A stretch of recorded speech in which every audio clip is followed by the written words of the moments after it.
Mama Cat, what are you doing there? That's my seat. I was going to sew. Yeah, but you are usually outside. So let's take a look outside. Rain. Mama Cat says I am not going out in the rain. Oh no, I left my pans out here. Oh boy, I better get them and put them in. Especially my cast iron.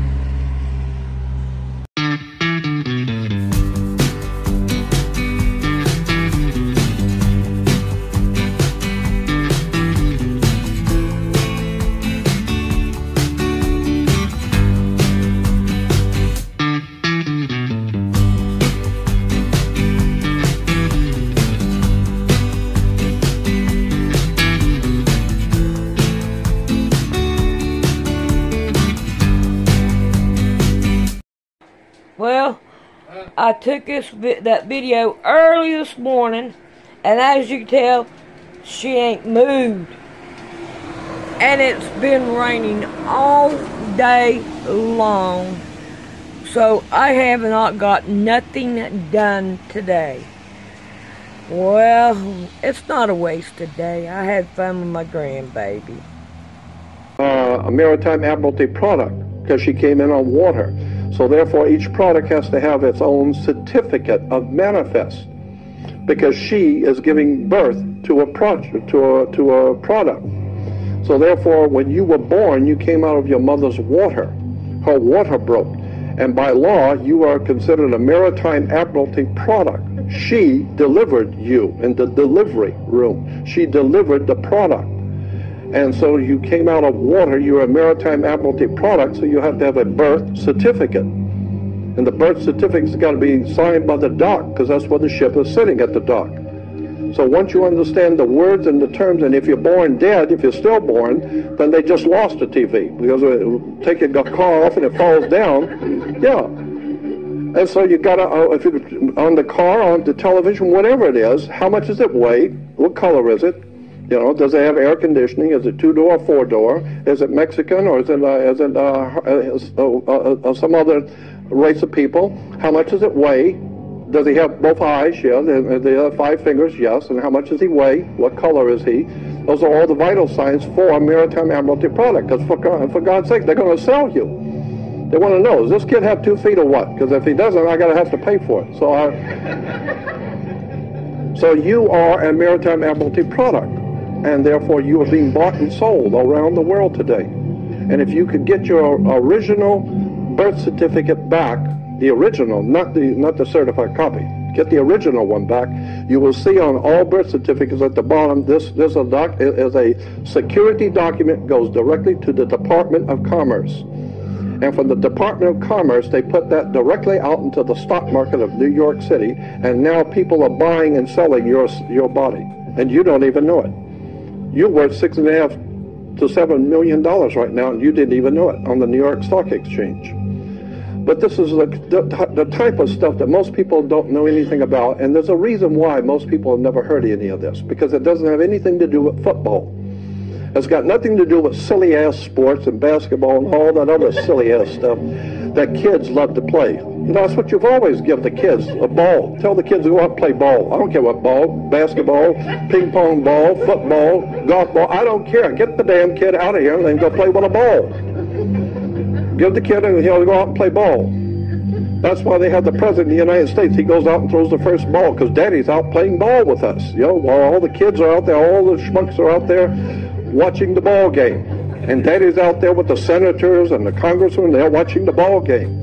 I want to know what these freaks are doing at 2 o'clock in the morning that they haven't told us. I want to know about their boyfriends and all the money that's changing hands and all the shit that's really going on. That's where the name of the tune is. When you find out that these guys who are running the planet are playing us for a bunch of fools. Let them go out and play ball. And send some movie stars, send some of them chumps that we own, send them out there and let them be on TV so you can see on the basketball games, they'll always show Jack Nicholson and some big movie stars at the ball game. Because that keeps all the schmucks interested to go out with the movie stars to watch a ball game, not me. I'm not going to any ball game. I'm going to an education at UCLA. I want to know who's running this country, how it works, who set up our government, who gave us our religions, where these religions come from. The whole idea of Christianity is nothing more than sun worship. I mean, the sun is our risen Savior. Of course the sun is your risen Savior. God's sun is our... you don't own the sun. Africa doesn't own the sun. So who owns the sun? Well, obviously God owns the sun. Well, then it's God's sun. And God's sun is the light of the world. Of course the sun's the light of the world. What the hell else lights the earth if it isn't the sun? So God's sun lights the world. He's the light of the world. He's our risen Savior. Of course it's your risen Savior. If it doesn't rise, you're dead in 6 weeks. So wait till it don't come up. And you'll see it is your Savior. And the sun, the Egyptians said the sun gives off energy. And energy is life. That's why you have the life of a battery. When the battery goes dead, there's no energy. So the Egyptians said the sun is pure energy. And it's giving its energy so that we might live. So God's sun is giving his life that you might live. Of course the sun's giving its life. It's giving its energy so that you can grow and the plants can grow. And once you begin to understand religion, where it comes from, the whole story of Jesus is nothing more than a metaphor. There was no Jesus, there was no Abraham, no Isaac, no Jacob, there was no Moses, no King Solomon. None of those people in the Bible ever lived. These are metaphors for something far deeper that the ancient writers were trying to tell you in a metaphor. There's a symbolic story. And if you don't get the symbolism, you will go for your whole life in trouble because you didn't know how to read the symbols. You don't know what's really going on behind the scenes. You drive down through Los Angeles and see all the spray painting on walls. You think it's a bunch of kids destroying property. No, no, no. Those symbols mean something. If you don't know what they mean, you better stay out of the territory because they're telling you. If you come in here as a different particular race, that symbols mean we're going to kill you. And so if you're going on a bicycle ride in China, you better learn the Chinese symbols because you're going to get killed if you don't know how to read the symbols. And that's what most people don't know anything about, how this world really, in fact, works. But once you figure out how the courts work, education works. Education is nothing more than a 12-step program. Let me give you an example. In the ancient Egyptian religion, one of the many different religions in Egypt, the ancient Egyptian religion of Horus. Horus was the sun in its rising. He was a god, God the sun. And Horus was spelled H-O-R-U-S. And Horus walked across the sky in 12 steps. It was a 12-step program. That's why alcoholics have a 12-step program. You have a 12-step program. You go to first grade to the 12. It's a 12-step program. Then you graduate, which is 2 words, gradually indoctrinate. You put them together, it becomes graduate. So for the 12-step program, they have finally taught you what to kiss and when, and how to get a and how to get a job, and who to bow down to, and all that. So they've taught you now, and now you can go out and get a job. It's the 12-step program, 1st to the 12th grade. What is that based on? Horus. Horus was our god, the sun god in Egypt. He walked across the sky in 12 steps. Horus is the 1st step. Horus is the 2nd step. Horus is the 3rd step. When he got in the Horus of the 6th step, he was directly overhead. He was then called Horus, the Most High God, because you don't get any higher than noon. So it's called high noon, because he's the Most High. Why? Well, because after 1 o'clock, the sucker's going down. So he was the Most High at 12 noon. And so Horus walks across his 12 steps. So we say the same thing today. Same thing. We have 12 Horuses. But instead of H-O-R-U-S, we make it H-O-U-R-S.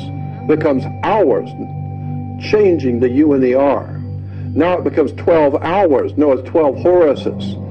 And Horus represents light. The sun represents light. Light in Latin is Lucius. Lucius, when personified as a god, becomes Luke. And this is why I have Luke Skywalker. And he walks across the sky and meets his evil brother, Darth Vader, or in the Egyptian religion, Set. He was the god of darkness. The prince of darkness was Set. Why? Because it got dark at sunset.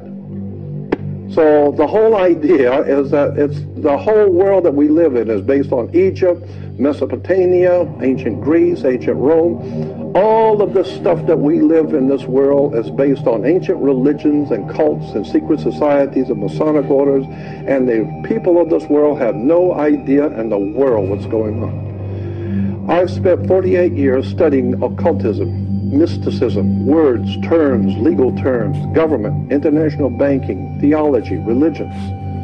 I'm telling you, there's a world of knowledge you have never been told.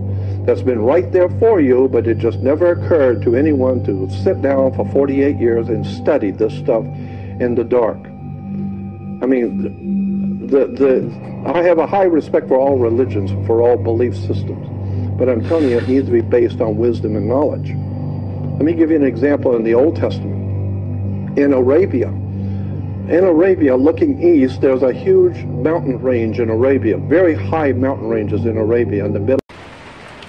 Well, if you look right here, we got a tree across our driveway.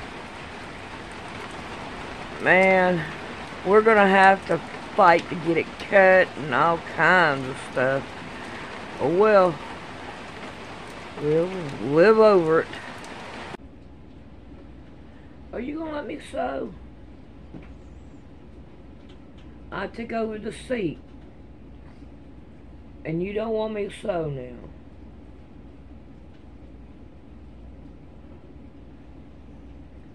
Of Arabia. And so the Arabian people on this side, looking east, every night the moon would come out of the mountain. The moon would rise in the east, and it comes up behind the mountains. So the ancient Arabians, talking about thousands of years ago, they believed the moon was a god. It was a moon god.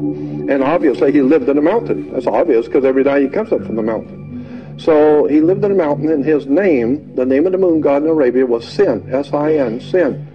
And a mountain in the ancient Arabic, a very ancient language, was Ai. It's translated Ai. Ai is a mountain in the ancient language. So the god Sin lived in his mountain Ai. You put them together, it becomes cyanide. No, there was no cyanide. There's a god Sin in the mountain called Ai. Airhead, wake up, is just the worship of the moon god. This is why the Jews have their celebration after sundown, because that's when the moon god comes out. They're not going to have their holy days in the daytime. That's when the Christians are worshiping the sun. But God said, you don't want to have your holy days when they're worshiping the sun on Sunday. With the Christians who worship in the sun, the Jews are worshiping the moon. So we wait till after sundown. Then we have our holy days. It's because of the moon god comes out, and it's in Sinai. And, you know, and God, I could go on for hours explaining where these concepts and ideas have come from. That's why if you go to Israel and you go to a synagogue, it's not spelled S-Y-N, it's spelled S-I-N, synagogue. Because Sin is the god of the moon, Agog, which is we get from that, the Gog and Magog, or Gog. Synagogue is the house of the worship of the god Sin, Synagogue. S-I-N, not S-Y-N. So I'm just... Huh? I'd love to see you do a big, long, all-day seminar. Oh yeah, I could sit and talk for days on this stuff. Days, several days. Yeah. Great. I could sit and talk for days on this subject of religion, theology, where all of these things have come from. A lot of people ask me, you know, well, where did you get this document or that document? Where can we read about this or that? Well, what I've done is I have downloaded, give me that DVD. What I've done is I have, thank you, I have downloaded all my files in one computer. I got about 3 or 4 of them, but in one computer I have all my text documents, PDFs and all that.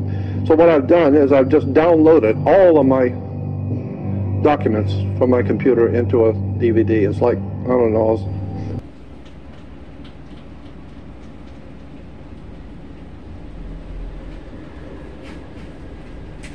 5,080 different items, 161 different subjects, 3.4 gigs of documents on religion, government, courts, just the crap of the world, everything.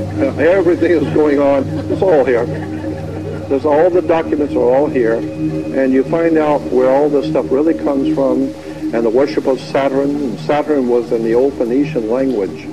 In the ancient area what we call Israel and Lebanon today was called Phoenicia. And in the old Phoenician world, they were worshippers of the planet Saturn. So when the Hyksos people that we call Hebrews today, incidentally, the word Hebrew is a derogatory term. It's like calling a Mexican a wetback. It's not a very nice term.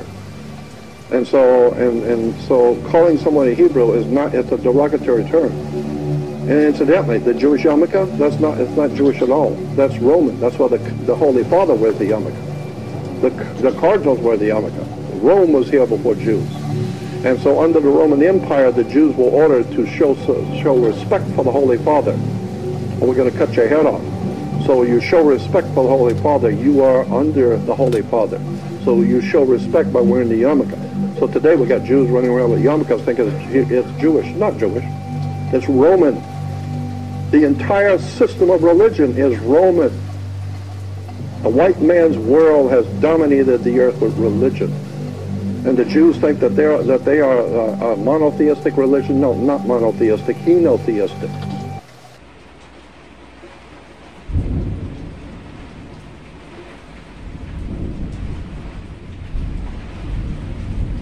Wow, Mama Cat, that shook the house.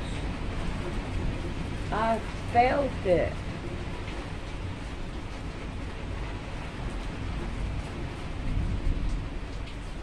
Wow.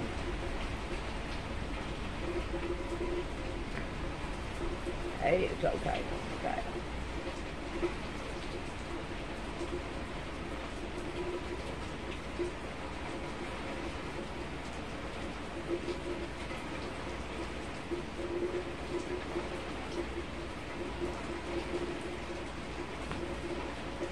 Alright, I'm trying to make a stitch here. Christians think that they've got a corner on the truth, and they don't realize they're just worshiping the sun. Let me give you an example. We got a couple of moments. Let me give you an example. I want to try and understand what I'm saying here. All of the religious concepts and ideas in Christianity and Judaism come from the northern hemisphere. We don't have anything in our Christianity or Judaism that comes from the Aztecs or the Mayas or the Aborigines of Australia. All of our concepts and ideas come from the northern hemisphere. Very good reason, because the whole thing of religion in Judaism and Christianity is astrology. It's based on the stars. That's what God is. Ask any kid where God is. He's out there. That's right, the stars. That's what the Christianity and Judaism is based on, the stars. And so, on the first day of summer, the very first day of summer, the sun is as high in the northern hemisphere as it's going to go. It's not going any further north than the first day of summer. Each day after the first day of summer, it begins to move 1 degree southward every day. It's so slight you'll never notice it. But 90 degrees later, or 90 days later, which is 3 months later, it's halfway down. So when he was high in the northern hemisphere, he started summer, and summer began with the constellation of Leo. He was the Lion King, like Disney's Lion King. The Lion King is the sun in the constellation of Leo that begins summer. The Lion King, the lion of the tribe of Judah. It's Leo, the constellation of Leo in summer. The sun is hot, so he's the Lion King. Leo, the constellation. Now, 90 degrees later, 90 days later, he is falling. So now it's called fall. Yeah, because he was really hot. Now he's falling. So he's not that hot anymore. So now we call it fall, because he's falling. What is the symbol for fall if it isn't Scorpio, the backbiter? And this is why in the old ancient world, when a scorpion bites you, they had 2 stingers, one on top of the other, and when they hit you, it looks like 2 lips. And then so the ancient people said, you just got the kiss of death. He just kissed you off. Because you just got bit by a scorpion, and that's the kiss of death. That's why the mafia gives you a kiss of death. That's where it comes from. So Scorpio is the backbiter. He's the one that goes behind your back and rats on you, and he's the backbiter and causes you to die. And that's what Judas was, the backbiter, Scorpio. Because Scorpio begins fall. So Jesus, who was the Son of God, the God's Son, the light of the world, he was the Lion King in summer, but now he is falling. And so Judas is the backbiter who has now kissed him off. And now he's going to go all the way south, down the south, and die in Capricorn. When he goes all the way down south, he stops on December 22nd. On December 22nd, the sun hits the lowest degree on the earth, and it doesn't go any further south than December 22nd. On the 23rd and 24th, the sun rises on the exact same degree. The U.S. Navy has instruments that can show you it did not move northward or southward, but for 3 days it stayed on December 22nd, 23rd, and 24th on the same degree. So the ancient Egyptians said the sun was moving all along, and it's, anything that's moving every day is a lie, but now for 3 days, God's son is dead in his grave. He's dead. He's not moving. Then on December 25th, the sun moves 1 degree northward, which means it is now beginning its annual journey back to the northern hemisphere. So now we celebrate his born again. He's come back. After all, he said he would return. Well, he's out, the 25th, and move 1 degree. That means he's alive. As he comes back over the equator to the northern part of the earth, as he passes over the equator, the ancient Egyptians celebrated spring. And they said that the sun, we say today when someone dies that they passed away, or grandmother passed last night, or they passed on. Passed means they died. The Egyptians said that God's son, who's the light of the world, has died for 3 days. But he has come back to life, December 25th, Christmas. We celebrate God's son's birthday. Yeah, the sun's birthday. And as it comes back across the equator, we celebrate what is called spring, because now he is springing back to life. And so as it passes over the equator, the ancient Egyptians celebrated something called the Passover, because in the first week of spring it passes over the equator, so it became known as the Passover. And so today we have Jews celebrating the Passover, which is the sun in spring passing over the equator. Well, the Christians have got to do the same thing, but they don't want to have anything to do with the Jewish religion, for God's sakes. Well, what would that look like? So they wouldn't have anything to do with the Jewish religion. So they have the Christian religion, which is the actual truth. And in the real truth, it's the resurrection, we say, of God's Son. The resurrection. And I said, what the hell are you talking about, resurrection? It came back to life. It's a resurrection. It's a Passover. Get out, get a life. It's just the sun passing over the equator, for God's sake. You know it better than anybody else. It's all worship of the sun. And so that's why in the Middle Ages and in the Middle East, in what we call Phoenicia, Cana, Egypt, they had a celebration in celebrating Easter, or what we call Easter. And it is actually Ishtar. Ishtar is the goddess who comes back, Ishtar, and so we celebrate her coming back. She's coming back to life. And as it passes over the equator, we equate that sun passing over the equator with Virgo, the Virgin. So God's son is now born of a virgin. Yeah, Virgo, the virgin. And, that's why Leonardo da Vinci, when he painted the Last Supper, and he has 12 apostles, the 3 and 3, 3 and 3. There are 4 groups of 3. Yeah, spring, summer, autumn, winter. Get a life. The sun's in the middle, and the sun's in the middle. This is why there's a 12 apostles plus the God's son is 13. 13 is an unlucky number. It goes into Masonry. I could explain this whole thing, and there's so much to tell you. I don't even know where the hell to start with this stuff. I could go on for hours explaining how the Masons knew that they were going to overthrow the existing government in America in 1776. Because in ancient Hebrew theology, 8 was the number of new beginnings. 8. If you call for a cab, there's one out there.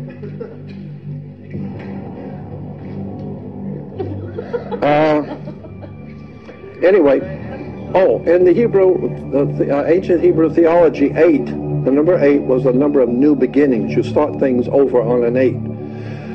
So 8 was the only number. 8 was the only number that you can continue to draw without picking your pen up, without picking the pencil up, because it goes on forever. So therefore, you lay an 8 down, it becomes infinity. Go on forever. So 8 is the number of new beginnings, and 13 was in ancient philosophy.